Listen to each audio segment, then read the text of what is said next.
Hello everyone, in this video I am going to show you how to transfer your Google Form to your Google Sheets. I mean the responses that you will get from Google Form and you need to transfer it to Google Sheets. So for this you have to go to your Google Form, then you have to click on the responses from the tab option, then you have to click on the link to Sheets, then you have to choose create a new spreadsheet, then you have to click on create, and after that you have to wait here to couple of seconds since it will make a new sheet here in your Google Drive. And here you can see all the responses, the timestamp and all the responses you will show here.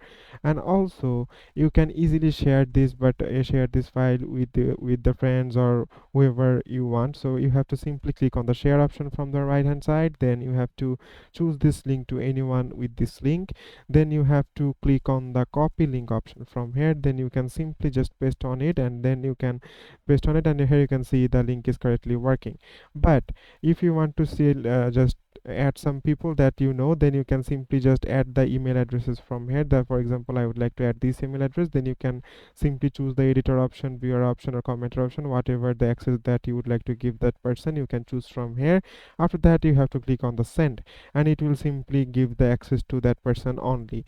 And then if you would like to save it to the drive, it will automatically get saved to your drive. You can simply check your drive from the Google here, and then you can simply click on the three dot option, then you have to click on the drive option from here, and after that you will see that the responses is already here, that good Excel sheet, that the untitled form responses. Here you can click on it, and here you will easily get that Google sheet from your Google Drive. So that's how you can easily transfer your responses in Google Sheets from Google Forms. So thank you very much for watching this video.